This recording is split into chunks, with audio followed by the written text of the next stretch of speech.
Ahoy captains! Once again, we're back this week with Talkin Ship, and I'm going to give you a couple tips in-game about how you can improve your gameplay, and hopefully after this video you're going to feel like you're a little bit better at World of Warships. So first off, the P key. P key is a really useful button in World of Warships. It turns off your anti-aircraft guns and your secondaries.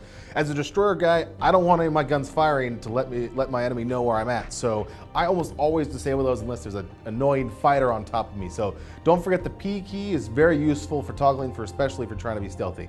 Control X or Shift X. So what does that do? It locks your turrets to a certain direction. The Control X locks it to a relative position. So as you move, your turrets will keep moving and adjusting with it. So you're gonna basically lock 45 degrees off your bow.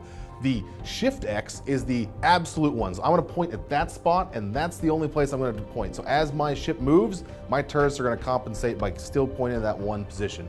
Really helpful if you wanna make sure your turrets are turned to the right direction when you come around a corner, and you also wanna keep looking around. So you can always lock your turrets to one side and then keep your situational awareness up. Really, really helpful for battleships, but cruisers as well with the slow turrets can also be really powerful as well.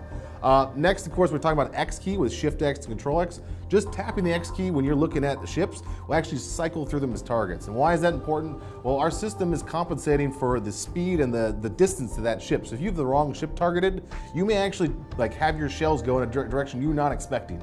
So definitely make sure you have the right ship selected when you're hitting the X key to toggle through to the right ship you're trying to fire at. Besides that, of course, you got the right mouse button. I just real quick want to cover that one. That'll let you free look around, so you don't have to worry about Control, Shift, or X or anything like that. You can just hold right click, quickly look to the side, and not worry about messing up your turrets or torpedoes or whatever you're working on. So right click is really powerful for making sure you have a good amount of situational awareness. One of the other really powerful keys that I feel like a lot of people don't know about is the Alt key. So especially if you're a carrier, it actually allows you to do an alternate fire for your bombers and your fighters, and dive bombers, torpedo bombers, and your fighters all at the same time. So basically the fighters will strafe in and do a ton of damage to other aircraft, including your own though, so watch out. The torpedo bombers, you can actually set the moment that they're actually gonna drop their torpedoes in the water, so you can kind of pre-align that and really get some really close torpedo shots on there. Ridiculously brutal if you can pull those off on a regular basis. Like as a carrier player, that's probably one of the biggest skills you're gonna wanna learn is how to manually drop torpedo bombers and dive bombers. One key that we've talked about a few times before that I want to bring up is the M key. It actually brings up a map, a whole overview of the whole map, and you can actually put waypoints on it. And if you hold shift, you can put multiple waypoints, and your craft is going to travel around those positions, and you don't have to worry about actually not hitting any islands. You can focus on your guns. It's a really powerful tool, so hit the M key, really useful, especially if you're just feeling a little overwhelmed by trying to drive and shoot and do everything else at once. So really helpful.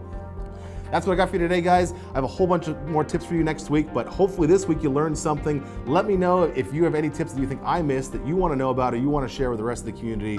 Thank you folks for watching, and we'll see you all next time.